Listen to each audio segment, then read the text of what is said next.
الله الرحمن الرحيم.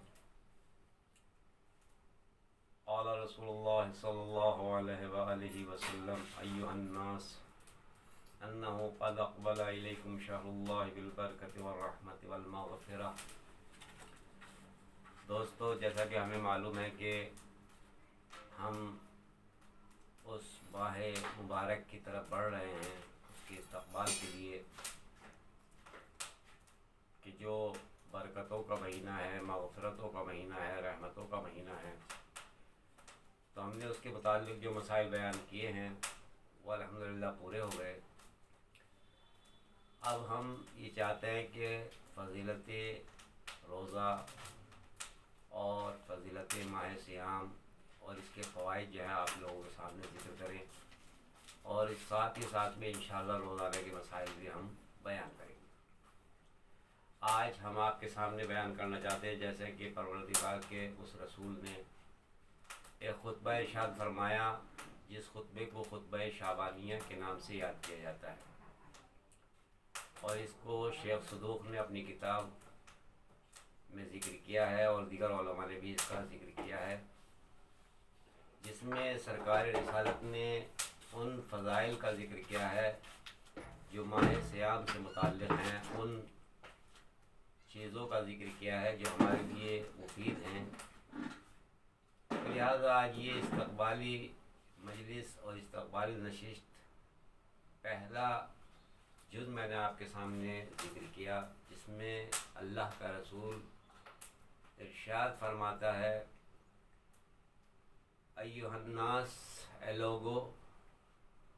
انہ قد اقبل الیکم شہر اللہ بالبرکۃ والرحمۃ والمغفرہ. تمہاری طرف اللہ کا وہ بابرکت مہینہ، رحمتوں کا مہینہ، مغفرتوں کا مہینہ بڑھ رہا ہے. کیا عجب بات ہے کہ رحمتوں کا مہینہ، برکتوں کا مہینہ، مغفرتوں کا مہینہ ہماری طرف جو ہے وہ بڑھ رہا ہے اور ہمارے نزدیک ہے. یہ خطبہ بھی سرکار رسالت نے آخری شعبان میں ارشاد فرمایا تھا. اس کے علاوہ قرآن مجید بھی اس ماہ مبارک کی فضیلت کو بیان کرتا ہے، جیسے کہ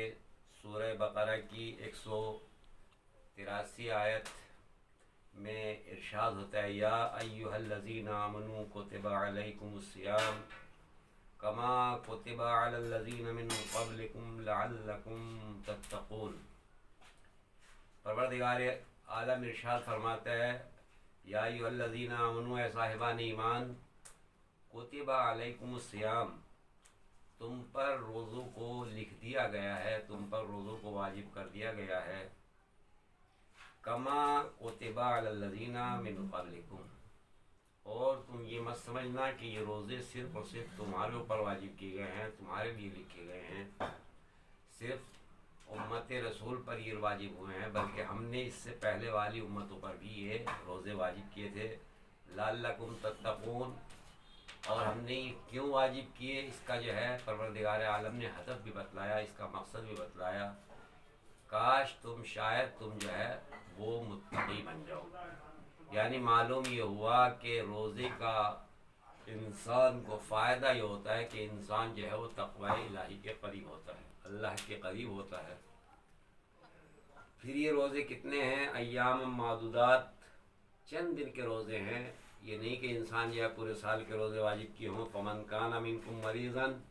اور یہ نہیں ہے کہ ہر انسان پہ روزے واجب ہیں. پروردگار کہتا ہے: فمن کان منکم مریضا،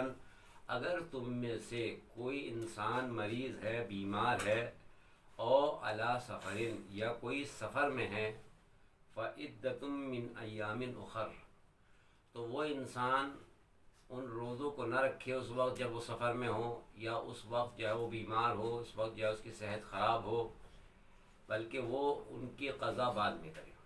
کتنا بڑا کریم ہے پروردگار عالم. اس سے بڑی اور رحمت کیا ہوگی کہ وہ اس واجب تکلیف کو، جو اس کا حق ہے، جو اس مالک کا جو ہے، کتنا بڑا کرم ہے کہ اس نے کہا کہ دیکھو، اگر تم بیمار ہو، تمہاری جو ہے طبیعت خراب ہے، تمہاری صحت خراب ہے، تو ہم تمہاری صحت خراب کو اور خراب کرنا نہیں چاہتے ہیں، لہٰذا اگر تم اس وقت روزے نہیں رکھ سکتے ہو تو پھر بعد میں رکھنا، اور اگر یہ بیماری تمہاری ایسی ہو کہ بالکل صحت یابی نہ مل سکتی ہو تو پھر تمہارے پہ یہ روزے واجب بھی نہیں ہیں اگر تم اس کو نہیں رکھ سکتے، اور وہ انسان جو سفر میں ہے اس کے اوپر بھی روزے واجب نہیں ہیں۔ تو بہرحال پروردگار عالم نے کیا کہا؟ پروردگار عالم کہتا ہے یا ایھا الذین آمنوا، اے صاحبان ایمان، کتب علیکم الصیام، اللہ نے تم پر روزوں کو فرض کر دیا گیا ہے۔ لہٰذا اللہ نے ان روزوں کو فرض کیا تو سب سے پہلے کیا ہے کہ فلسفہ روزہ کیا ہے، اس کا فائدہ کیا ہے۔ سب سے بڑی بات یہ ہے کہ انسان جو ہے روزے کے اندر تربیت اور عبادت کا انسان کو طریقہ آتا ہے۔ ہر انسان دوسری عبادتوں میں ریاکاری کرتا ہوا نظر آتا ہے، مگر ایک روزہ ایک ایسی عبادت ہے کہ جس میں انسان جو ہے وہ ریاکاری نہیں ہوتی، کہ کسی کو دیکھنے کے بعد نماز ہے ممکن کوئی لمبی کر دے، ممکن ہے کوئی جو ہے کوئی دوسری عبادت جو ہے وہ مثلا صدقہ کسی کو دیکھ کر دے دے، اور دوسرے کام کسی محتاج کی مدد جو ہے کسی کو دکھا کر دے،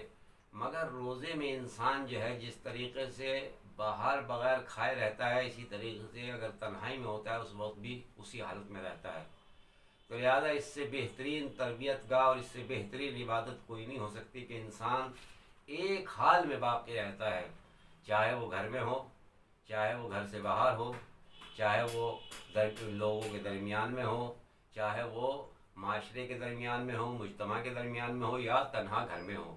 لہذا ایک حالت پہ باقی رہتا ہے، اور وہ حالت کیا ہے کہ وہ صبح سے اللہ کی رضا کے لیے، پروردگار عالم کی عظمت کے لیے، اس کی بلندی کے لیے، اس کی اطاعت کے لیے کھانے اور پینے کو چھوڑتا ہے۔ تو لہٰذا وہ اگر تنہائی میں بھی ہوتا ہے تو اس کو ہاتھ نہیں لگاتا، ورنہ ہو سکتا ہے کوئی انسان صدقہ نہ دیتا ہو، کوئی انسان کسی کی مدد نہ کرتا ہو مگر کسی کو دکھانے کے لیے وہ کسی کی مدد کر دے، ہو سکتا ہے کوئی انسان